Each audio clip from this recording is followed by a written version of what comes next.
ਨੂੰ ਲੈ ਕੇ ਚਰਚਾ ਕਰਨ ਦੇ ਲਈ ਜੁੜ ਚੁੱਕੇ ਨੇ ਮਿੰਟੂ ਗੁਰਸਰੀਆ ਜੀ। ਮਿੰਟੂ ਸਤਿ ਸ਼੍ਰੀ ਅਕਾਲ, ਸਵਾਗਤ ਹੈ ਜੀ ਪੰਜਾਬੀ ਰੇਡੀਓ USA ਤੇ। ਜੀ ਸ਼ੁਕਰੀਆ ਸਾਰਿਆਂ ਨੂੰ, ਸਤਿ ਸ੍ਰੀ ਅਕਾਲ ਜੀ।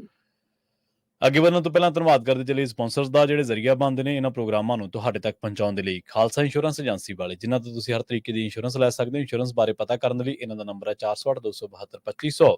ਇਹ 1992 ਤੋਂ ਲਗਾਤਾਰ ਇੰਸ਼ੋਰੈਂਸ ਬਿਜ਼ਨਸ ਦੇ ਵਿੱਚ ਸ਼ਾਨਦਾਰ ਸੇਵਾਵਾਂ ਦੇ ਰਹੇ ਨੇ ਤੇ ਅਮਰੀਕਾ ਭਰ ਦੇ ਵਿੱਚ ਇੰਸ਼ੋਰੈਂਸ ਕਰਦੇ ਨੇ। ਓਬਾਮਾ ਕੇਅਰ, ਮੈਡੀਕੇਅਰ ਜਾਂ ਫਿਰ ਕਵਰਡ ਕੈਲੀਫੋਰਨੀਆ ਬਾਬਤ ਪਾਲਿਸੀ ਕਰਵਾਉਣ ਦੇ ਲਈ, ਸਲਾਹ ਲੈਣ ਦੇ ਲਈ ਅੱਜ ਹੀ ਕਾਲ ਕਰੋ 408-272-2500 ਤੇ। ਟਰਕੀਅਨ ਇਮੀਗ੍ਰੇਸ਼ਨ ਲਾ ਫਰਮ ਵਾਲੇ ਜੇ ਟਰਕੀਅਨ ਅਟਾਰਨੀ ਟਰਕੀਅਨ ਦੇ ਨਾਲ ਤੁਸੀਂ US ਇਮੀਗ੍ਰੇਸ਼ਨ ਬਾਬਤ ਕੋਈ ਵੀ ਸਲਾਹ ਕਰਨੀ ਹੈ, ਕੋਈ ਵੀ ਸਵਾਲ ਪੁੱਛਣਾ, ਤੇ ਇਹਨਾਂ ਦਾ ਨੰਬਰ ਹੈ 415-909-0503।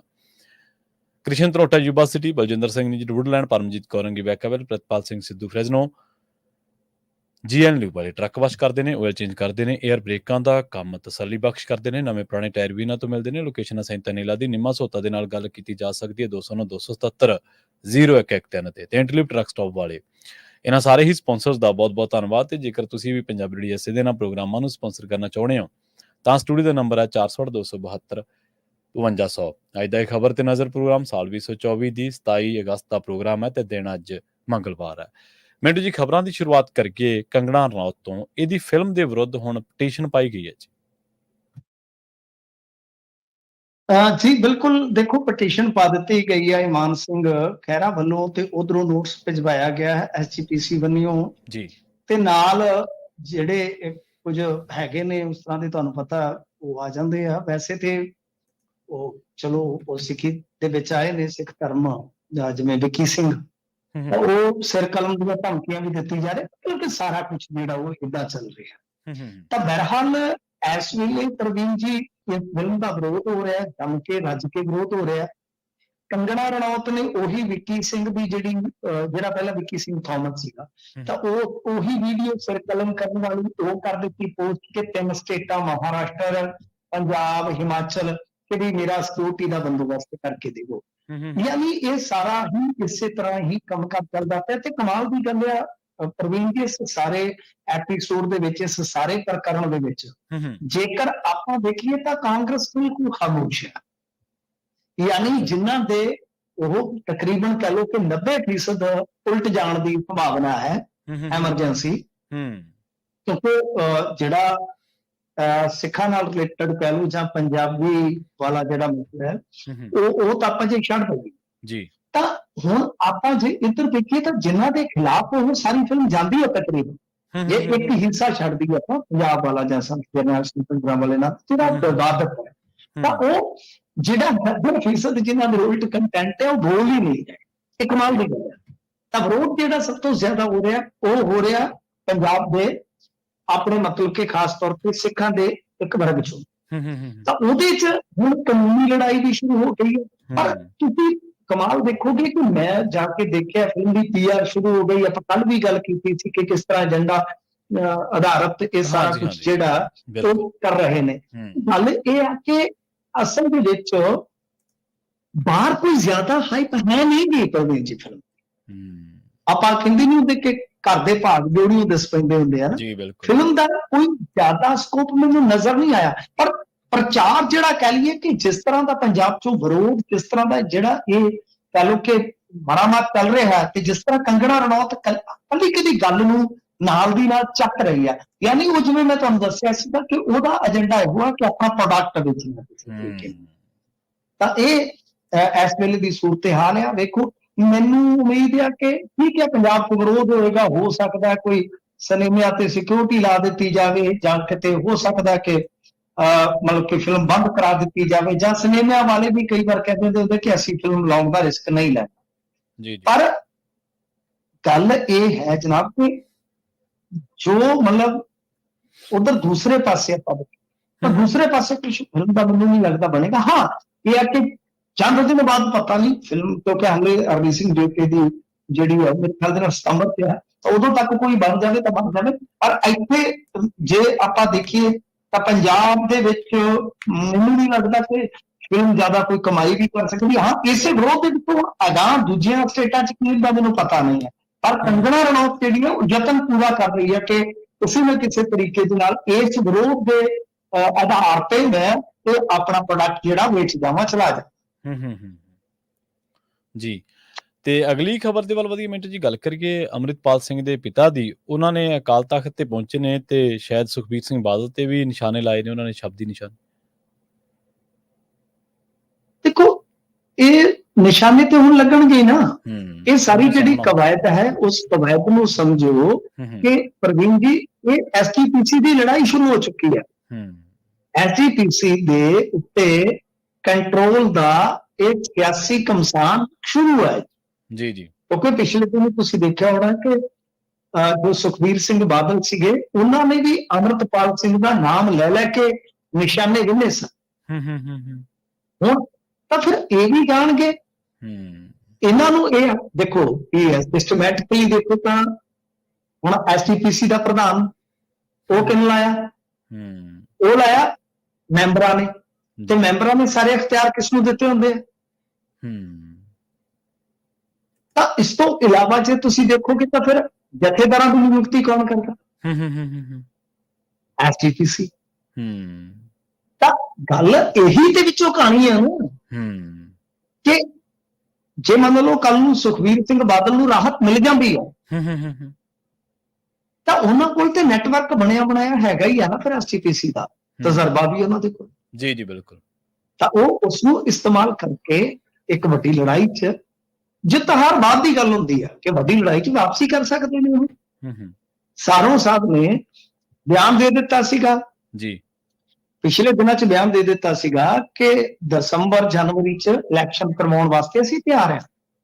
ਤਾਂ ਇਸੇ ਵਾਸਤੇ ਹੀ ਤਰਸੇਮ ਸਿੰਘ ਜੀ ਉੱਥੇ ਗਏ ਨੇ।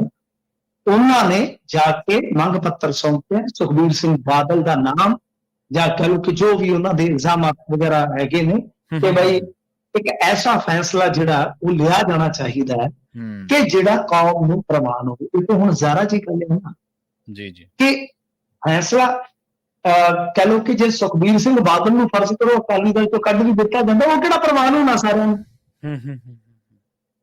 ਸਹਿਮਤੀ ਤੇ ਉੱਥੇ ਵੀ ਨਹੀਂ ਬਣਨੀ ਜੀ। ਤੇ ਜੇ ਸੁਖਬੀਰ ਸਿੰਘ ਬਾਦਲ ਨੂੰ ਸਜ਼ਾ ਲਾ ਕੇ ਕਹਿ ਦਿੱਤਾ ਜਾਂਦਾ ਕਿ ਸਾਰੇ ਏਕਾ ਕਰ ਲਓ, ਸਹਿਮਤੀ ਉੱਥੇ ਵੀ ਨਹੀਂ ਬਣਨੀ। ਸਹਿਮਤੀ ਬਣੇਗੀ ਕਿੱਥੇ? ਮੈਨੂੰ ਤੁਸੀਂ ਕੋਈ ਬਿੰਦੂ ਦੱਸ ਦਿਓ। ਤਾਂ ਸਹਿਮਤੀ ਤੇ ਤਦ ਹੀ ਬਣਦੀ ਹੈ ਨਾ ਜੇ ਤਿੰਨੇ ਸੰਸਥਾਵਾਂ ਖੁਦ ਮੁਖਤਿਆਰ ਹੋਣ। ਸਿੱਖਾਂ ਦੀ ਪੋਲੀਟੀਕਲ ਜਮਾਤ ਜਿਹੜੀ ਹੈ ਉਹ ਸਿਰਫ ਪੋਲਿਟਿਕਸ ਕਰੇ, ਮੇਨ ਸਟ੍ਰੀਮ ਜਾਂ ਖੇਤਰੀ ਸਟ੍ਰੀਮ ਦੇ ਵਿੱਚ, ਤੇ ਜਿਹੜੀ ਐਸਜੀਪੀਸੀ ਹੈ ਉਹ ਧਰਮ ਦਾ ਕਾਰਜ ਦੇਖੇ, ਤੇ ਜੋ ਜਥੇਦਾਰਾਂ ਦੀ ਨਿਯੁਕਤੀ ਹੈ ਉਹ ਆਜ਼ਾਦਾਨਾ ਢੰਗ ਦੇ ਨਾਲ, ਨਿਰਪੱਖ ਢੰਗ ਦੇ ਨਾਲ ਹੋਵੇ ਤੇ ਉਹ ਆਪਣਾ ਕੰਮ ਦੇਖੇ। ਇਹ ਹੁੰਦੀ ਹੈ ਖੁਦ ਮੁਖਤਿਆਰੀ ਸਿਸਟਮੈਟਿਕਲੀ, ਜਿਹੜੀ ਕਿ ਕਹਿ ਲਓ ਕਿ ਇਸ ਤਰ੍ਹਾਂ ਦੀ ਹੈ ਪਰ ਅਮਲ 'ਚ ਕਿਸ ਤਰ੍ਹਾਂ ਹੁੰਦੀ ਆਪਾਂ ਨੂੰ ਪਤਾ। ਸੋ ਇਹ ਸਾਰੀ ਗੱਲ ਜਿਹੜੀ ਹੈ ਨਾ ਉਹ ਇੱਕ ਤਰ੍ਹਾਂ ਨਾਲ ਦੇਖੋ ਹੁਣ ਕੁਝ ਚੀਜ਼ਾਂ ਹੁੰਦੀਆਂ ਨੇ ਮਰਿਆਦਕ ਢੰਗ ਨਾਲ ਬੋਲੀਆਂ ਜਾਂਦੀਆਂ, ਬੜੇ ਕਹਿ ਲਓ ਕਿ ਇੱਕ ਦਾਇਰੇ 'ਚ ਰਹਿ ਕੇ ਮੰਗ ਪੱਤਰ, ਕਿਉਂਕਿ ਧਰਮ ਦਾ ਇੱਕ ਆਪਾਂ ਕਹਿ ਲਈਏ ਨਾ ਕਿ ਨਿਯਮ ਹੁੰਦਾ ਹੈ ਨਾ, ਮਰਿਆਦਾ ਹੁੰਦੀ ਹੈ ਹਰ ਇੱਕ ਚੀਜ਼ ਦੀ, ਉਹਦੇ ਤੋਂ ਬਾਹਰ ਨਹੀਂ ਜਾਂਦੇ। ਤੇ ਜਿਵੇਂ ਬੇਸ਼ੱਕ ਮੈਂ ਤੁਹਾਨੂੰ ਕਿਹਾ ਫੈਸਲਾ ਕੋਈ ਵੀ ਆ ਜਾਵੇ ਸਾਰਿਆਂ ਨੇ ਸਹਿਮਤ ਹੋਣਾ ਹੀ, ਕਿਸੇ ਨਾ ਕਿਸੇ ਨੇ ਕਹਿ ਲਓ ਕਿ ਜਿਹੜੀ ਮੁਖਤਲਫ ਆਪਦੀ ਰਾਏ ਰੱਖਣੀ। ਹੁਣ ਜਿਹੜਾ ਇਹ ਸਾਰਾ ਕੁਛ ਆ ਇਹ ਇਸੇ ਲਈ ਹੈ ਕਿ ਸੁਖਬੀਰ ਸਿੰਘ ਬਾਦਲ ਵਾਸਤੇ ਕੋਈ ਖੁੱਲੀ ਰਾਹਤ ਜਿਹੜੀ ਹੈ, ਵੱਡੀ ਰਾਹਤ ਜਿਹੜੀ ਹੈ ਉਹਦਾ ਮੁੱਢ ਨਾ ਬਚ ਸਕੇ। ਇਹੀ ਚੀਜ਼ਾਂ ਹੁੰਦੀਆਂ। ਤਾਂ ਗੱਲ ਇਹ ਹੈ ਕਿ ਉਹਨਾਂ ਨੇ ਮੰਗ ਪੱਤਰ ਸੌਂਪਿਆ, ਇਹਦੇ ਵਿੱਚ ਇਹੀ ਚੀਜ਼ਾਂ ਨੇ ਕਿ ਇਹ ਨੌਬਤ ਤਾਂ ਆਈ ਆ। ਮੈਂ ਤਾਂ ਕਹਿ ਰਿਹਾ ਕਿ ਸਿਸਟਮੈਟਿਕਲੀ ਇੱਕ ਖੁਦ ਮੁਖਤਿਆਰੀ ਜਿਹੜੀ ਸੰਸਥਾਵਾਂ 'ਚ ਹੋਣੀ ਚਾਹੀਦੀ ਆ। ਜਦੋਂ ਉਹ ਸਿਆਸਤ ਦੀ ਭੇਂਟ ਚੜ ਗਈ ਤਾਂ ਜੋ ਨੌਬਤ ਇਹ ਆਈ ਹੈ ਕਿ ਕੋਈ ਇਕੱਤਰਤਾ ਸਿੰਘ ਸਹਿਬਾਨ ਦੀ ਹੋ ਰਹੀ ਹੈ, ਤਾਂ ਉਸ ਤੋਂ ਪਹਿਲਾਂ ਹੀ ਕਹਿ ਲਓ ਕਿਤੇ ਨਾ ਕਿਤੇ ਇੱਕ ਜਿੱਦਾਂ ਕਹਿ ਲਓ ਸ਼ੱਕ ਜਾਂ ਕੁਝ ਵੀ ਸ਼ੁਭਾ ਹੈ, ਉਹਦੇ ਮੱਦੇ ਨਜ਼ਰ ਮੰਗ ਪੱਤਰ ਜਾਂ ਸਟੇਟਮੈਂਟਾਂ ਦਿੱਤੀਆਂ ਜਾ ਰਹੀਆਂ ਕਿ ਕੋਈ ਫੈਸਲਾ ਐਸਾ ਨਾ ਕਰ ਲਿਓ ਜਿਹਦੇ ਨਾਲ ਫਿਰ ਸੰਸਥਾਵਾਂ ਦੇ ਜਿਹੜੇ ਵਕਾਰ ਨੇ, ਜੋ ਉਹਨਾਂ ਦਾ ਕਹਿ ਲਓ ਕਿ ਮਰਾਤਬਾ ਹੈ, ਕਿਤੇ ਉਹਨੂੰ ਤਾਰ। ਤੇ ਆਹ ਚੀਜ਼ ਆਹ ਗੇਮ ਚੱਲ ਰਹੀ ਹੈ। ਐਸਜੀਪੀਸੀ ਦਾ ਹੀ ਹੈ ਜਿਵੇਂ ਕਹਿੰਦਾ ਕਿ ਮੈਦਾਨ ਜਿਹੜਾ ਉਹ ਭਖਿਆ ਹੈ ਪਿਛਲੇ ਕੁਝ ਦਿਨਾਂ ਤੋਂ। ਜੀ ਜੀ। ਤੇ ਸੜਕੀ ਪ੍ਰੋਜੈਕਟਾਂ ਤੇ ਸੂਬਾ ਸਰਕਾਰ ਹੁਣ ਸਖਤ ਹੋਈ ਹੈ ਜੀ, ਪੰਜਾਬ ਸਰਕਾਰ। ਦੇਖੋ ਅੱਜ ਇਹਨਾਂ ਨੇ ਕੁਝ ਥਾਵਾਂ ਤੇ ਜਾ ਕੇ ਤੇ ਕਬਜ਼ੇ ਲੈ ਲਏ ਨੇ, ਕਿਉਂਕਿ ਪ੍ਰਧਾਨ ਮੰਤਰੀ ਨੇ ਉਦੋਂ ਵਾਗਡੋਰ ਆਪਣੇ ਹੱਥਾਂ 'ਚ ਲੈ ਲਈ ਸੀ ਜਦੋਂ ਇਹ ਪਤਾ ਲੱਗਿਆ ਕਿ ਇੱਥੇ ਕੁਝ ਨਾ ਕੁਝ ਜਿਹੜਾ ਆ ਉਹ ਠੀਕ ਨਹੀਂ ਹੋ ਰਿਹਾ। ਜਿਵੇਂ ਹੀ ਇਹਨਾਂ ਨੂੰ ਪਤਾ ਲੱਗਿਆ ਕਿ ਇਹ ਤੇ ਜੀ ਜਿਹੜੇ ਪ੍ਰਧਾਨ ਮੰਤਰੀ ਨੇ ਉਹਨਾਂ ਨੇ national highway authority of India ਵਾਲਾ ਜਿਹੜਾ ਮਸਲਾ ਉਹਦੇ ਤੇ ਇੱਕ ਕਹ ਲਓ ਕਿ ਮੀਟਿੰਗ ਸੱਦ ਲਈ ਆ। ਉਸ ਮੀਟਿੰਗ ਤੋਂ ਕੁਝ ਘੰਟੇ ਪਹਿਲਾਂ ਹੀ ਜਿਹੜੇ ਸਾਡੇ ਇੱਥੇ ਚੀਫ ਸੈਕਟਰੀ ਆ ਉਹਨਾਂ ਨੇ ਇੱਕ ਪੱਤਰ ਕੱਢ ਦਿੱਤਾ।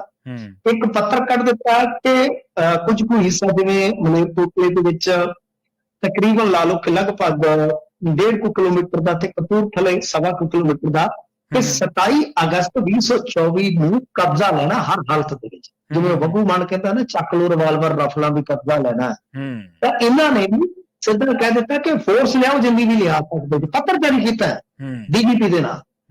ਸਾਬੇ ਬਹੁਤ ਵੱਡੀ ਗੱਲ ਹੁੰਦੀ ਹੈ। ਤਾਂ ਹੁਣ ਇਹਨਾਂ ਨੇ ਕੀ ਕੀਤਾ ਕਿ ਅੱਜ ਬਹੁਤ ਆਸਾਨੀ ਦੇ ਨਾਲ ਜਾ ਕੇ ਉਹ ਕਬਜ਼ੇ ਲੈ ਲੈਣਗੇ। ਯਾਨੀ ਇਹਨਾਂ ਨੇ ਇਹ ਦਿਖਾਉਣਾ, ਵੈਸੇ ਤੇ 85% ਕਹਿੰਦੇ ਸਾਡਾ ਕੰਮ ਡਨ ਆ, ਉਹਦੇ ਵਿੱਚੋਂ ਵੀ ਜੇ ਅੱਜ ਇਸ ਤਰ੍ਹਾਂ ਦਾ ਹੋ ਗਿਆ ਤੇ ਵਧਾ ਕੇ ਤੁਸੀਂ ਅੰਕੜਾ ਕਹਿ ਸਕਦੇ ਹੋ ਕਿ 90%, ਤਾਂ ਇਹ ਕਹਿ ਦੇਣਗੇ ਕਿ ਆਉਣ ਵਾਲੇ ਦਿਨਾਂ 'ਚ ਦੇਖੋ ਜੀ ਤੁਹਾਡੇ ਇਹਨਾਂ ਦਿਨਾਂ ਦੇ ਵਿੱਚ ਹੀ ਅਸੀਂ ਇੰਨਾ ਕੰਮ ਕਰ ਦਿੱਤਾ, ਤਾਂ ਤੁਸੀਂ ਪ੍ਰੋਜੈਕਟ ਸਾਡੇ ਜਿਹੜੇ ਆ ਉਹ ਵਾਪਸ ਨਾ ਲਵੋ, ਅਸੀਂ ਇਹ ਕੰਮ ਹੌਲੀ ਹੌਲੀ ਨੇਪਰੇ ਚਾੜ ਦੇਣਾ। ਪਰ ਗੱਲ ਇਹ ਆ ਪ੍ਰਵੀਨ ਜੀ ਕਿ ਹੁਣ ਤੁਸੀਂ ਏਦਾਂ ਦੀਆਂ ਗੱਲਾਂ ਕਰੋ ਤੇ ਉਹ ਠੀਕ ਨਹੀਂ ਹੈ ਕਿ ਕਿਸੇ ਨਾਲ ਧੱਕਾ ਹੋ ਜਾਵੇ। ਪਰ ਤੁਸੀਂ ਜੋ ਪਟਿਆਲੇ ਦਾ ਤੇ ਲੁਧਿਆਣੇ ਦਾ ਅਵਾਰਡ ਆ ਉਸਨੂੰ ਤੁਲਨਾਤਮਕ ਤੌਰ ਤੇ ਵੇਖੋ। ਮੈਂ ਅੱਗੇ ਵੀ ਸੁਝਾਅ ਦਿੱਤਾ ਸੀਗਾ ਕਿ ਵੇਖੋ ਕਿਸੇ ਦਾ ਹੱਕ ਨਾ ਮਰੇ। ਸਰਕਾਰ ਦੇ ਕੋਲ ਪਾਲਿਸੀ ਹੁੰਦੀ ਆ ਰੀਹੈਬ ਦੀ, ਇਸ ਤੋਂ ਇਲਾਵਾ ਰੁਜ਼ਗਾਰ ਦੀ। ਜੇ ਕਿਸੇ ਨੂੰ ਕਸਾਰਾ ਲੱਗਦਾ ਉਹਨੂੰ ਪੱਕਾ ਰੁਜ਼ਗਾਰ ਦੇ ਦਿਓ, ਉਹਦੀ ਬਣਦੀ ਸਰਕਾਰੀ ਜੌਬ ਦੇ ਦਿਓ, ਸਾਰੀ ਜ਼ਿੰਦਗੀ ਦੀ ਰੋਟੀ ਬਣ ਜਾਏਗੀ ਘੱਟੋ ਘੱਟ ਬੰਦੇ ਦੀ। ਜੀ ਬਿਲਕੁਲ, ਉਹਦੇ ਪਰਿਵਾਰ ਦੀ। ਜੇ ਕੋਈ ਉਹਨੂੰ ਅਵਾਰਡ ਵੱਲੋਂ ਯਾਨੀ ਪੈਸੇ ਧੇਲੇ ਵੱਲੋਂ ਕੋਈ ਕਸਾਰਾ ਲੱਗ ਰਿਹਾ, ਅਜਿਹਾ ਕਰ ਸਕਦੀ ਹੈ ਸਰਕਾਰ। ਬਿਲਕੁਲ ਸਹੀ। ਇਸ ਕਰਕੇ ਕਿਉਂਕਿ ਇਹ ਸਟੇਟ ਦਾ ਵਿਸ਼ਾ ਹੈ ਨਾ ਜਿਹੜਾ ਜ਼ਮੀਨ ਐਕਵਾਇਰ ਕਰਨ ਦਾ। ਸੋ ਇਸ ਕਰਕੇ ਸਾਡੀ ਸਰਕਾਰ ਨੂੰ ਸੋਚਣਾ ਚਾਹੀਦਾ ਕਿ ਕਿਉਂਕਿ ਇਹ ਨਾ ਹੋਵੇ ਕਿ ਹੁਣ ਕਾਹਲੀ ਦੇ ਵਿੱਚ ਕਿਸੇ ਦਾ ਹੱਕ ਮਾਰ ਦਿਓ ਗਰੀਬ ਦਾ। ਬਹੁਤ ਲੋਕ ਪ੍ਰਭਾਵਿਤ ਹੁੰਦੇ ਆ। ਠੀਕ ਆ, ਮੈਂ ਉਸ ਹੱਕ ਦੇ ਵਿੱਚ ਹਾਂ ਕਿ ਚਲੋ ਹੁਣ ਸਾਰੇ ਇੰਡੀਆ 'ਚ ਜੇ ਪ੍ਰੋਜੈਕਟ ਬਣਦੇ ਆ ਤੇ ਅਸੀਂ ਇੱਥੇ ਰੋਕ ਕੇ ਬਹਿ ਜਾਈਏ, ਕੋਈ ਸਿਆਣਪ ਨਹੀਂ ਹੈ। ਪਰ ਇਹ ਵੀ ਨਹੀਂ ਹੋਣਾ ਚਾਹੀਦਾ ਕਿ ਤੁਸੀਂ ਵਗਦੀਆਂ ਵਹਿੰਦੀਆਂ ਕਿ ਕਿਸੇ ਗਰੀਬ ਦਾ ਬਿਲਕੁਲ ਝੁੱਗਾ ਹੀ ਗੋਲ ਕਰ ਦਿਓ। ਜੀ ਬਿਲਕੁਲ ਬਿਲਕੁਲ। ਦੇਖੋ ਇਹ ਮੁੜ ਵਸੇਬੇ 'ਚ ਹੀ ਇਹ ਸਾਰੀਆਂ ਚੀਜ਼ਾਂ ਆਉਂਦੀਆਂ ਨੇ ਮਿੰਟੂ ਜੀ, ਤੇ ਜ਼ਰੂਰੀ ਹੈ ਕਿਸੇ ਵੀ ਬੰਦੇ ਨੂੰ ਤੁਸੀਂ ਕਿਤੇ ਕਿਸੇ ਥਾਂ ਤੋਂ ਉਜਾੜ ਰਹੇ ਹੋ ਤੇ ਉਹ ਚੀਜ਼ ਸਰਕਾਰ ਨੂੰ ਚਾਹੀਦੀ ਹੈ ਜਾਂ ਸਰਕਾਰ ਕਿਸੇ ਪ੍ਰੋਜੈਕਟ ਵਾਸਤੇ ਉਹਨੂੰ ਕਰ ਰਹੀ ਹੈ, ਤਾਂ ਬਿਲਕੁਲ ਕੋਈ ਨੌਕਰੀ ਦੇ ਕੇ ਜਾਂ ਕੋਈ ਇਸ ਤਰ੍ਹਾਂ ਦੀ ਆਪਸ਼ਨ ਦੇ ਕੇ ਬੰਦੇ ਨੂੰ ਉਹਦੇ ਮੁੜ ਵਸੇਬੇ ਦੇ ਵਿੱਚ ਹੀ ਆਉਂਦੀਆਂ ਨੇ ਚੀਜ਼ਾਂ, ਤਾਂ ਜੋ ਉਹਨੂੰ ਇਹ ਲੱਗੇ ਕਿ ਮੇਰੇ ਨਾਲ ਧੱਕਾ ਨਹੀਂ ਹੋਇਆ, ਮੈਨੂੰ ਵਾਕਈ ਇੱਕ ਸਮਾਜ ਦੇ ਵਿੱਚ ਰੁਤਬਾ ਮੇਰਾ ਕੋਈ, ਤੇ ਮੈਨੂੰ ਸਰਕਾਰ ਨੇ ਕੰਪਨਸੇਟ ਕੀਤਾ, ਮੁਆਵਜ਼ਾ ਦਿੱਤਾ ਇਹਨਾਂ ਚੀਜ਼ਾਂ ਦਾ।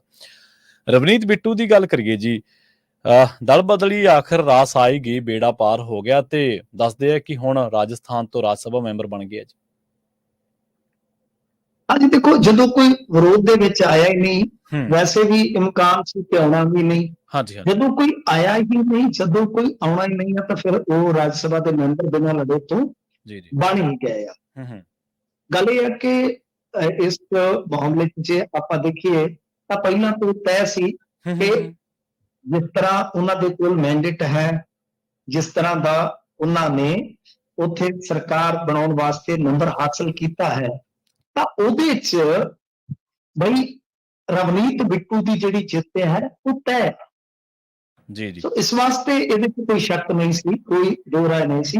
ਤਾਂ ਕਾਂਗਰਸ ਨੇ ਆਪਣਾ ਉਮੀਦਵਾਰ ਉੱਥੇ ਨਹੀਂ ਦਿੱਤਾ, ਤਾਂ ਬਹੁਤ ਆਸਾਨੀ ਦੇ ਨਾਲ ਫਿਰ ਕਹਿ ਸਕਦੇ ਹਾਂ ਕਿ ਇਹਨਾਂ ਦਾ ਜਿਹੜਾ ਬੇੜਾ ਉਹ ਪਾਰ ਹੋ ਗਿਆ। ਤਾਂ ਗੱਲ ਇਹ ਆ ਕਿ ਬਿੱਟੂ ਸਾਹਿਬ ਹੁਣ ਕੀ ਕਰਦੇ ਆ, ਕਿਉਂਕਿ ਵਜ਼ਾਰਤ ਦੇ ਵਿੱਚ ਸੀਟ ਤੇ ਪੱਕੀ ਹੋ ਗਈ ਸਾ, ਮੈਂਬਰੀ ਮਿਲ ਗਈ, ਇਹਦਾ ਮਤਲਬ ਹੈ ਕਿ ਵਜ਼ਾਰਤ ਦੇ ਵਿੱਚ ਤੁਹਾਡੀ ਸੀਟ ਪੱਕੀ ਹੈ। ਤੁਸੀਂ ਕੀ ਕਰੋਗੇ ਜੀ? ਜਿਵੇਂ ਤੁਸੀਂ ਕਿਹਾ ਕਿ ਇੱਕ ਕੇਂਦਰ ਦਾ ਵਜ਼ੀਰ ਆ, ਘੱਟੋ ਘੱਟਾ ਜਿਵੇਂ ਕੰਪਨਸੇਟ ਦਾ ਤੁਸੀਂ ਜ਼ਿਕਰ ਕੀਤਾ ਕਿ ਇਹੋ ਜਿਹੇ ਮਾਮਲੇ ਆਪਣੇ ਨੇੜੇ ਦੇ ਮੇਰੇ ਪਿੰਡ ਦੇ ਨੇੜੇ ਵੀ ਇੱਕ ਸਾਡਾ ਇਲਾਕਾ ਜਿਹੜਾ ਉਹ ਬਹੁਤ ਸੋਹਣਾ ਇਲਾਕਾ, ਤੁਸੀਂ ਦੇਖਿਆ ਸਾਡੇ ਇੱਥੇ ਇੰਡਸਟਰੀ ਵਗੈਰਾ, ਸਾਡੇ ਇੱਥੇ ਪ੍ਰਦੂਸ਼ਣ ਇੰਨਾ ਜ਼ਿਆਦਾ ਨਹੀਂ ਹੈਗਾ, ਬੜਾ ਮਤਲਬ ਕਿ ਅਸੀਂ ਮਜ਼ੇ 'ਚ ਰਹਿੰਦੇ। ਮੈਂ ਕਹੂੰਗਾ ਕਿ ਵਧੀਆ, ਅਸੀਂ ਬੇਸ਼ੱਕ ਤੇਲ ਤੇ ਆ, ਪੂਛਤੇ ਆ ਬਿਲਕੁਲ, ਪਰ ਸਾਫ਼ ਸੁਥਰਾ ਇਲਾਕਾ ਤੇ ਦਿੱਲੀ ਬੱਸੋਂ ਆ ਸਕਦੇ। ਤੇ ਇੱਥੇ ਸਾਡੇ ਲਾਗੇ ਇੱਕ ਪੋਟਾਸ਼ ਦਾ ਭੰਡਾਰ ਨਿਕਲਿਆ। ਠੀਕ ਹੈ ਜੀ, ਪੋਟਾਸ਼ ਦਾ ਭੰਡਾਰ ਨਿਕਲਿਆ, 1300 ਕਿੱਲਾ ਪੈਲੀ ਜਿਹੜੀ ਆ ਉਹ ਐਕਵਾਇਰ ਕੀਤੀ ਹੈ। ਤੇ ਮੈਂ ਤੁਹਾਨੂੰ ਦੱਸਦਾ ਕਿ ਇਸ ਤਰ੍ਹਾਂ ਹੁੰਦਾ ਕਿ ਉਹ ਜ਼ਿਆਦਾਤਰ ਪਹਿਲੀ ਉਹਨਾਂ ਲੋਕਾਂ ਦੀ ਹੈ ਜਿਹੜੀ ਪਾਕਿਸਤਾਨ ਤੋਂ ਜੁੜ ਕੇ ਬਣਾਈ ਸੀ ਲੋਕਾਂ ਨੇ। ਸਾਂਢੇ ਕਹਿੰਦੇ ਨੇ ਸੰਡੇ ਦੇ ਸਿਰ ਵਰਗੀ ਜਿਹੜੀ ਪਹਿਲੀ ਸੀ ਅੱਜ ਫਿਰ ਛੱਡਣੀ ਪੈ ਰਹੀ। ਸਾਡੇ ਬੰਦੇ ਗਏ ਸਨ ਰਵਨੀਤ ਬਿੱਟੂ ਕੋਲ ਜਾ ਕੇ ਚੇਚਾ ਮਿਲੇ, ਠੀਕ ਹੈ ਜੀ ਕਰਾਂਗਾ ਗੱਲ, ਅੱਜ ਤੱਕ ਕੋਈ ਪਤਾ ਸੁਣ ਨਹੀਂ ਦਿੱਤਾ। ਜੀ ਜੀ ਜੀ। ਜੇ ਤੁਸੀਂ ਇਹ ਵੀ ਕੁਝ ਨਹੀਂ ਕਰ ਸਕਦੇ ਕਿ ਕੇਂਦਰੀ ਪ੍ਰੋਜੈਕਟਾਂ 'ਚ ਹੀ ਕੁਝ ਅਸਰ ਵਿਖਾਓ, ਕੇਂਦਰੀ ਪ੍ਰੋਜੈਕਟਾਂ 'ਚ ਹੀ ਸਾਨੂੰ ਕੋਈ ਨਾ ਕੋਈ ਦੇ ਦਿਓ। ਰਵਨੀਤ ਬਿੱਟੂ ਦੇ ਨਾਲ ਹਰੇਕ ਪੰਜਾਬੀ ਦੀ ਕੋਈ ਦੁਸ਼ਮਣੀ ਨਹੀਂ ਹੈ। ਚਲੋ ਉਹਦੇ ਦਾਦੇ ਨੇ ਜੋ ਕੀਤਾ ਉਹਦੇ ਨਾਲ ਜੋ ਹੋਇਆ ਉਹ ਇੱਕ ਵੱਖਰਾ ਵਿਸ਼ਾ। ਰਵਨੀਤ ਬਿੱਟੂ ਦੀ ਤੇ ਕਿਸੇ ਨਾਲ ਵਿਅਕਤੀਗਤ ਕੋਈ ਦੁਸ਼ਮਣੀ ਨਹੀਂ ਹੈ ਨਾ, ਤੇ ਰਵਨੀਤ ਬਿੱਟੂ ਨੂੰ ਫਿਰ ਇੱਧਰ ਉੱਧਰ ਭੱਜਣ ਦੀ ਲੋੜ ਨਹੀਂ ਪੈਗੀ।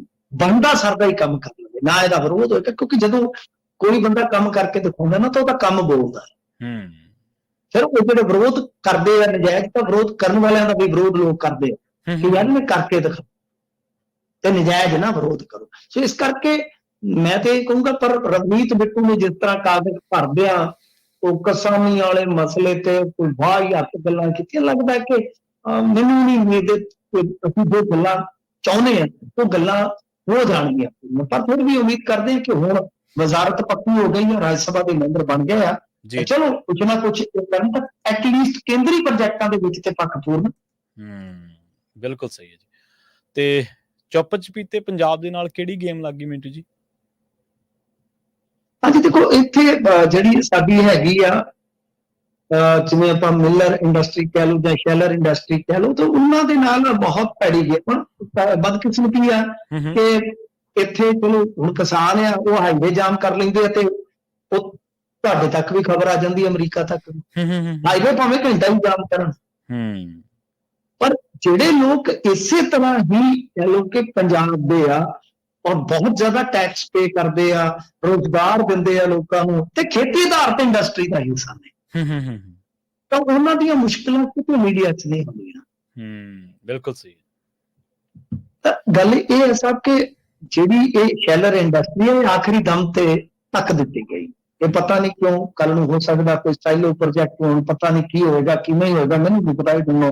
ਗੱਲ ਇਹ ਆ ਕਿ ਇਸ ਵੇਲੇ ਹਾਲਤ ਇਹ ਆ 31 ਮਾਰਚ ਤੱਕ ਚੌਲ ਚੁੱਕਣੀ ਸੀਗੀ ਐਗਰੀਮੈਂਟ ਦੇ ਮੁਤਾਬਕ, 5 ਮਹੀਨੇ ਗਾਂ ਆ ਗਏ ਆ, ਤੇ 1 ਮਹੀਨੇ ਬਾਅਦ ਝੋਨੇ ਦੀ ਖਰੀਦ ਦਾ ਸੀਜ਼ਨ ਸ਼ੁਰੂ ਹੋਣ ਜਾ ਰਿਹਾ ਹੈ। ਇੱਥੋਂ ਇੱਕ ਦਾਣਾ ਨਹੀਂ ਚੁੱਕ, ਚੌਲਾਂ ਦੀ ਕੋਈ ਮੂਵਮੈਂਟ ਨਹੀਂ ਹੈਗੀ ਜੀ ਜੀ। ਤੇ ਉੱਤੋਂ ਇਹ ਆ ਗਿਆ ਕਿ 1,80,000 ਮੀਟਰਕ ਟਨ ਹੈ ਜਿਹੜਾ 180 ਲੱਖ ਮੀਟਰਕ ਟਨ ਜਿਹੜਾ ਕਿ ਉਹ ਤੁਸੀਂ ਲਾਉਣਾ। ਹੁਣ ਕਿੱਥੇ ਉਹ ਟਰੰਕਾਂ 'ਚ ਭਰ ਕੇ ਜਾ ਕੇ ਉੱਥੇ ਲਾ ਲੈਣ, ਜਾਂ ਕੌਲੀਆਂ 'ਚ ਲਾ ਲੈਣਗੇ ਜੀ ਜੀ, ਸਪੇਸ ਨਹੀਂ ਮਿਲ ਰਿਹਾ। ਤਾਂ ਉੱਪਰੋਂ ਜਿਹੜੀ ਉਹ ਕਰੋੜ ਦੇ ਕਰਜ਼ ਦੀ ਲਿਮਟ ਸੀ ਉਹ ਕੀ ਕਰ ਦਿੱਤਾ ਗਿਆ, ਕੈਪ ਲਾ ਦਿੱਤੀ ਗਈ। 5 ਸਾਲ ਤੋਂ 11 ਲੱਖ ਜਿਹੜਾ ਪ੍ਰਤੀ ਰਾਈਸ ਮਿਲ ਸਿਕਿਉਰਿਟੀ ਦਿੱਤੀ ਜਾਂਦੀ ਸੀ ਉਹ ਬੰਦ ਹੋ ਗਈ। ਤਾਂ ਇਹ ਇਸ ਵੇਲੇ ਨੌਬਤ ਆ ਕਿ ਰਾਈਸ ਮਿਲਰ ਸੋਚ ਰਿਹਾ ਕਿ ਕਰੀਏ ਤੇ ਕਰੀਏ ਕਿੱਥੇ ਲਾਈਏ। ਕਈ ਕਾਰਨ ਇਹਦੇ, ਕਿਉਂਕਿ ਜ਼ਿਆਦਾ ਝੋਨਾ ਜਿਹੜਾ ਸੀਗਾ ਉਹ ਜਾਂਦਾ ਸੀ ਯੂਪੀ, ਬਿਹਾਰ, ਅਸਮ, MP, ਮਹਾਰਾਸ਼ਟਰ ਵਰਗੇ ਸਟੇਟਾਂ 'ਚ, ਉਹ ਹੁਣ ਆਪ ਪੈਦਾਵਾਰ ਕਰਨ ਲੱਗ ਪਏ। ਫਿਰ ਦੂਜੀ ਗੱਲ ਇਹ ਹੈ ਕਿ ਕਰੋਨਾ ਕਾਲ ਦੇ ਵਿੱਚ ਭੰਡਾਰ ਖਾਲੀ ਹੋਏ ਸੀ ਤਕਰੀਬਨ, ਉਹ ਭੰਡਾਰ ਦੁਬਾਰਾ ਮੇਨਟੇਨ ਹੋਏ ਨੇ, ਜਿਹੜਾ ਬਫਰ ਸਟਾਕ ਜਿਸ ਨੂੰ ਬੋਲਦੇ ਨੇ। ਤਾਂ ਦੂਜੇ ਰਾਜਾਂ 'ਚੋਂ ਵੀ ਝੋਨਾ ਕੱਢਣਾ ਸਟਾਰਟ ਕਰ ਦਿੱਤਾ, ਜਿਹਦੇ ਕਰਕੇ ਸਾਡੀ ਮੂਵਮੈਂਟ ਨਹੀਂ ਹੋਈ। ਬਾਕੀ ਤੁਹਾਨੂੰ ਪਤਾ ਮੋਦੀ ਸਾਹਿਬ, ਮਾਨ ਸਾਹਿਬ, ਇਹਨਾਂ ਦੀਆਂ ਸਰਕਾਰਾਂ ਦਾ ਖੜਕਾ ਦੜਕਾ ਵੀ ਚੱਲਦਾ ਰਹਿੰਦਾ। ਖੜਕਾ ਦੜਕਾ ਹੋ ਜਿਵੇਂ ਤੇਰੇ ਪਿੱਛੇ ਖੜਕਾ ਦੜਕਾ ਹੋ ਜਾਵੇ, ਤੇ ਖੜਕਾ ਦੜਕਾ ਤੇ ਚੱਲਦਾ ਰਹਿੰਦਾ ਜੀ। ਇਸ ਵਾਸਤੇ ਹੁਣ ਜਿਹੜੀ ਇਹ ਏਡੀ ਵੱਡੀ ਇੰਡਸਟਰੀ ਆ, ਜਿਹੜੀ ਕਿ ਜ਼ਿਆਦਾਤਰ ਕਹਿ ਲਓ ਕਿ ਆਪਣੇ ਪੰਜਾਬੀਆਂ ਦੀ ਆ, ਕਿਸਾਨਾਂ ਦੀ ਆ, ਵਿੱਚ ਆੜ੍ਹਤੀਏ ਆ ਜਾਂਦੇ ਨੇ, ਜਿਹਦੇ 'ਚ ਪੰਜਾਬੀ ਲੇਬਰ ਵੀ ਔਰ ਨੌਨ ਪੰਜਾਬੀ ਲੇਬਰ ਵੀ ਬਹੁਤ ਵੱਡੇ ਪੱਧਰ ਤੇ ਆ ਕੇ ਰੁਜ਼ਗਾਰ ਹਾਸਲ ਕਰ। ਤੇ ਜ਼ਿਆਦਾਤਰ ਇਹ ਲੋਨ ਸਿਸਟਮ ਨਾਲ ਸ਼ੈਲਰ ਕਰਦੇ ਨੇ, ਬੈਂਕਾਂ ਤੋਂ ਲੋਨ ਲਿਆ ਜਾਂਦਾ, ਇੰਟਰਸਟ ਅਦਾ ਕੀਤਾ ਜਾਂਦਾ, ਯਾਨੀ ਇੱਕ ਅਰਥ ਚਾਰੇ ਦੇ ਵਿੱਚ ਇੱਕ ਸਾਈਕਲ ਹੈ। ਪਰ ਬਾਵਜੂਦ ਇਸ ਤੇ ਕੋਈ ਨਾ ਤਾਂ ਮਾਨ ਸਰਕਾਰ ਬਾਹਾਂ ਫੜ ਰਹੀ ਹੈ ਨਾ ਉਹਨਾਂ ਦੀ, ਤਾਂ ਬਹੁਤ ਵਿਪਤਾ ਦੇ ਵਿੱਚ ਇਹ ਪਹੁੰਚ ਗਏ ਨੇ ਸ਼ੈਲਰ ਮਾਲਕ। ਜੀ ਬਿਲਕੁਲ। ਤੇ ਮਿੰਟੂ ਜੀ, ਹਰਿਆਣਾ ਦੇ ਵਿੱਚ ਭਾਜਪਾ ਦੇ ਵਿੱਚ ਦੋ ਫਾੜ ਨਜ਼ਰ ਆਉਣ ਲੱਗ ਪਈ ਹੈ ਜੀ, ਉਤੋਂ ਇਲੈਕਸ਼ਨ ਵੀ ਸਿਰ ਤੇ ਨੇ, ਦੇਖੋ ਤੁਫਾੜ ਕਹਿ ਲਓ ਤੇ ਜਾਂ ਇਹਨਾਂ ਦਾ ਟਿਕਟਾਂ ਦਾ ਵੰਡ ਦਾ ਰੌਲਾ ਰੱਪਾ ਜਿਹੜਾ ਹੈ ਉਹ ਸਾਹਮਣੇ ਆਉਣਾ ਸਟਾਰਟ ਹੋ ਗਿਆ। ਤੁਸੀਂ ਦੇਖਿਆ ਹੋਣਾ ਜੰਮੂ ਕਸ਼ਮੀਰ ਚ ਕੀ ਬਣਿਆ ਜੀ। ਹਾਲੇ ਤੇ ਮਹਾਰਾਸ਼ਟਰ ਦੀ ਚੋਣ ਖੁੱਲ ਲੈਣ ਦਿਓ ਤਾਂ ਐਲਾਨ ਨਹੀਂ ਹੋਇਆ। ਤੁਸੀਂ ਦੇਖਣਾ ਮਹਾਰਾਸ਼ਟਰ ਦੇ ਵਿੱਚ ਇਹ ਜੁੱਤੀ ਹੋਣਗੇ ਜੀ, ਜੁੱਤੀ। ਤਾਂ ਗੱਲ ਜੋ ਜੰਮੂ ਕਸ਼ਮੀਰ ਚ ਹੋਇਆ ਉਹ ਸਭ ਨੂੰ ਹੈਰਾਨ ਕਰਦਾ ਹੈ ਨਾ ਕਿ ਕਦੇ ਇਸ ਤਰ੍ਹਾਂ ਆਮ ਤੌਰ ਤੇ ਹੁੰਦਾ ਨਹੀਂ ਐਸਾ। ਉਮੀਦਵਾਰ ਐਲਾਨ ਕੇ ਵਾਪਸ ਲੈ ਲਈ ਲਿਸਟ ਸਾਰੀ। ਤਿੰਨ ਲਿਸਟਾਂ। ਅੱਛਾ, ਇਹ ਕਦੇ ਹੋਇਆ ਨਹੀਂ ਸਰ। ਇਹ ਜਿਹੜਾ ਇੱਕ ਸਟੇਟ ਦਾ ਪ੍ਰਧਾਨ ਹੈ ਉਹ ਕੁੰਡਾ ਲਾ ਲਵੇ ਆਪਣੇ ਹੀ ਵਰਕਰਸ ਤੋਂ ਡਰਦਾ, ਆਪਣੇ ਹੀ ਵਰਕਰਸ ਤੋਂ। ਕਿਉਂਕਿ ਉਹ ਕਹਿੰਦੇ ਕਿ ਤੁਸੀਂ ਆਊਟਸਾਈਡਰ ਯਾਰ ਲਿਆ ਕੇ ਸਾਡੇ ਮੱਥੇ ਤੇ ਮੜ ਰਹੇ। ਜੀ। ਹੁਣ ਹਰਿਆਣੇ ਚ ਰਾਵ ਇੰਦਰਜੀਤ ਸਿੰਘ ਅਹੀਰ ਨੇਤਾ ਨੇ ਜੀ, ਜਿਨ੍ਹਾਂ ਦਾ 10 ਤੋਂ 15 ਸੀਟਾਂ ਤੇ ਅਸਰ ਹੈ। ਜਿਹੜੀਆਂ ਪਿਛਲੀ ਵਾਰ 40 ਜਿੱਤੀਆਂ ਸਨ ਉਹਨਾਂ ਦੇ ਵਿੱਚ ਵੀ ਇਹਨਾਂ ਦਾ ਬਹੁਤ ਵੱਡਾ ਰੋਲ ਸੀਗਾ। ਠੀਕ ਹੈ। 10-15 ਰਾਵ ਇੰਦਰਜੀਤ ਜਿਹੜੇ ਆ ਨਾ ਉਹਨਾਂ ਨੇ ਆਪਦੀ ਬੇਟੀ ਵਾਸਤੇ ਟਿਕਟ ਹੀ ਨਹੀਂ ਮੰਗੀ ਤੇ ਕਾਂਗਰਸ ਤੋਂ ਆਏ। 14 ਚ ਵੀ ਟਿਕਟ ਤੋਂ ਰਹਿ ਗਏ ਸੀ। ਆਰਤੀ ਇਹਦੀ ਕੁੜੀ ਦਾ ਨਾਮ ਹੈ, ਵੱਡੇ ਨੇਤਾ ਦੀ। ਤਾਂ 19 ਚ ਵੀ ਮੰਗੀ, ਟਿਕਟ ਨਹੀਂ ਦਿੱਤੀ। ਐਤਕੀ ਮੈਂ ਕਿਹਾ ਮੈਂ ਮੰਗਣੀ। ਇਹਦਾ ਮਤਲਬ ਹੈ ਕਿ ਰਾਵ ਇੰਦਰਜੀਤ ਕਿਉਂਕਿ ਇਹਨਾਂ ਨੇ ਲਿਆ ਕੇ ਕਾਂਗਰਸ ਤੋਂ ਫਸਾ ਲਿਆ ਤੇ ਸਾਡੀ ਮਰਜ਼ੀ ਦੇ ਮੁਤਾਬਕ ਚੱਲ, ਹੁਣ ਉਹਨੇ ਫਸਾ ਲਈ ਜੀ। ਸੋ ਇਸ ਵਾਸਤੇ ਤੁਸੀਂ ਜੇ ਦੇਖੋਗੇ ਤਾਂ ਪੂਰਾ ਭੁਚਾਲ ਚੱਲ ਰਿਹਾ ਇਹਨਾਂ ਦਾ। ਕਿਤੇ ਵੀ ਇਲੈਕਸ਼ਨ ਹੋਏਗਾ ਨਾ, ਦਹੀਂ ਇਹਨਾਂ ਦਾ ਉਹ ਜਿਹੜਾ ਮੋਟੇ ਫੁੱਟਾਂ ਵਾਲਾ ਦਹੀਂ ਨਹੀਂ ਜੇ ਜੰਮਣਾ ਜੀ। ਜੇ ਕਿਤੇ ਜੰਮਿਆ ਵੀ ਤੇ ਦਹੀਂ ਹੈ ਬਿਲਕੁਲ ਬਕ-ਬਕਾ ਜਿਹਾ ਜੰਮੇਗਾ। ਉਹ ਵੱਡੇ ਫੁੱਟ ਨਹੀਂ ਵੱਜਣੇ ਐਤਕੀ। ਸੋ ਇਸ ਵਾਸਤੇ ਇਹ ਸਾਫ਼ ਦਿਸ ਰਿਹਾ ਕਿ ਜੰਮੂ ਕਸ਼ਮੀਰ, ਹਰਿਆਣਾ, ਇਸ ਤੋਂ ਇਲਾਵਾ ਜਦੋਂ ਹੁਣ ਝਾਰਖੰਡ ਜਾਂ ਮਹਾਰਾਸ਼ਟਰ ਦਾ ਇਲੈਕਸ਼ਨ ਖੁੱਲੇਗਾ ਉੱਥੇ ਵੀ ਤੁਸੀਂ ਇਹ ਨੌਬਤ ਵੇਖੋਗੇ। ਇਹ ਆਈ ਕਿਉਂ? ਮੈਂ ਜਿਵੇਂ ਤੁਹਾਨੂੰ ਦੱਸਿਆ ਕਿ ਇਹ ਲਿਆਂਦੇ ਜਾ ਰਹੇ ਆ ਨੇਤਾ, ਲਿਆਂਦੇ ਜਾ ਰਹੇ ਆ ਭਾਜਪਾ ਚ। ਜੋ ਇਹਨਾਂ ਦੇ ਵੱਡੀ ਪੀੜ੍ਹੀ ਵਾਲੇ ਨੇਤਾ ਸੀ ਉਹਨਾਂ ਨੇ ਥੋੜੀ ਏਦਾਂ ਦਾ ਸੋਚਿਆ ਸੀ ਕਦੇ ਕਿ ਜਿਸ ਨੂੰ ਭ੍ਰਿਸ਼ਟਾਚਾਰੀ ਕਹਿਣਗੇ ਉਸ ਨੂੰ ਇੱਕ ਦਿਨ ਲਿਆ ਕੇ ਮੁੱਖ ਮੰਤਰੀ ਬਣਾ ਦੇਣਗੇ ਜਾਂ ਉਸ ਨੂੰ ਹੀ ਇਹ ਆਪਣਾ ਹਿੱਸਾ ਬਣਾ ਲੈਣਗੇ। ਸੋ ਸਾਰਾ ਕੁਝ ਜਿਹੜਾ ਚੱਲੀ ਆਇਆ ਇਹਨਾਂ ਦਾ ਗੁਜਰਾਤ ਮਾਡਲ ਜਿਹੜਾ, ਪਰ ਹੁਣ ਵਿਰੋਧ ਹੋਣਾ ਸਟਾਰਟ ਹੋ ਗਿਆ। ਤੇ ਐਸੀ ਭਾਜਪਾ ਇਹ ਨਹੀਂ ਹੈ ਕਿ ਜਿਹੜੇ 10-10 ਸਾਲ ਤੋਂ 20-20 ਸਾਲ ਤੋਂ ਹਲਕਿਆਂ 'ਚ ਕੰਮ ਕਰ ਰਹੇ ਆ ਉਹ ਤਾਂ ਉੱਥੇ ਬੈਠੇ ਰਹਿੰਦੇ ਆ। ਤੁਹਾਡਾ ਇੱਕ ਜਿਹੜਾ ਚੱਪਲ ਚੱਕ ਹੁੰਦਾ ਅਫਸਰ ਉਹ VRS ਲੈ ਕੇ ਕੁਝ ਦਿਨ ਪਹਿਲਾਂ ਉਹ ਭਾਰਤੀ ਜਨਤਾ ਪਾਰਟੀ ਜੁਆਇਨ ਕਰਦਾ ਤੇ ਤੁਸੀਂ ਉਹਨੂੰ ਟਿਕਟ ਦੇ ਦਿੰਦੇ। ਇਹ ਖਲਾਰਾ ਇਹਨਾਂ ਦਾ ਪੈ ਕੇ ਰਹਿਣਾ ਹੀ ਸੀ। ਜੀ। ਜੇ ਅਮਿਤ ਸ਼ਾਹ ਜਿਹੜਾ ਜੁਗਾੜੂ ਚਨਕੀਆ ਹੈ ਉਹਦੀਆਂ ਨੀਤੀਆਂ ਤੋਂ ਇਹ ਸਭ ਕੁਝ ਏਦਾਂ ਜੁਗਾੜੂ ਜਿਹੜੀਆਂ ਚੁਣੌਤੀਆਂ ਨੇ ਮਿੰਟੂ ਜੀ ਉਹ ਹਰ ਵਾਰ ਜਾਂ ਹਰ ਸਮੇਂ ਨਹੀਂ ਚੱਲਦੀਆਂ। ਉਹ ਮਤਲਬ ਕਦੇ ਚਲੋ ਚੀਜ਼ਾਂ ਚੱਲ ਪੈਂਦੀਆਂ ਨੇ ਪਰ ਫਿਰ ਵੀ ਹਰ ਟਾਈਮ ਉਹ ਚੀਜ਼ਾਂ ਨਹੀਂ ਕਈ ਵਾਰੀ ਚੱਲਦੀਆਂ, ਤੁਹਾਨੂੰ ਰਾਸ ਨਹੀਂ ਆਉਂਦੀਆਂ। ਜੀ ਮਿੰਟੂ ਜੀ, ਇਹਨਾਂ ਖਾਸ ਖਬਰਾਂ ਤੇ ਖਾਸ ਜਾਣਕਾਰੀਆਂ ਦੇ ਲਈ ਤੁਹਾਡਾ ਬਹੁਤ-ਬਹੁਤ ਧੰਨਵਾਦ ਜੀ। ਸ਼ੁਕਰੀਆ ਜੀ। ਪ੍ਰੋਗਰਾਮ ਖਬਰ ਤੇ ਨਜ਼ਰ ਨੂੰ ਆਪਾਂ ਇੱਥੇ ਸਮਾਪਤ ਕਰਾਂਗੇ। ਤੁਹਾਡਾ ਸਾਰਿਆਂ ਦਾ ਵੀ ਬਹੁਤ ਧੰਨਵਾਦ। ਸਤਿ ਸ਼੍ਰੀ ਅਕਾਲ। ਜੁੜੇ ਰਹੋ ਪੰਜਾਬੀ ਰੇਡੀਓ USA ਦੇ ਨਾਲ।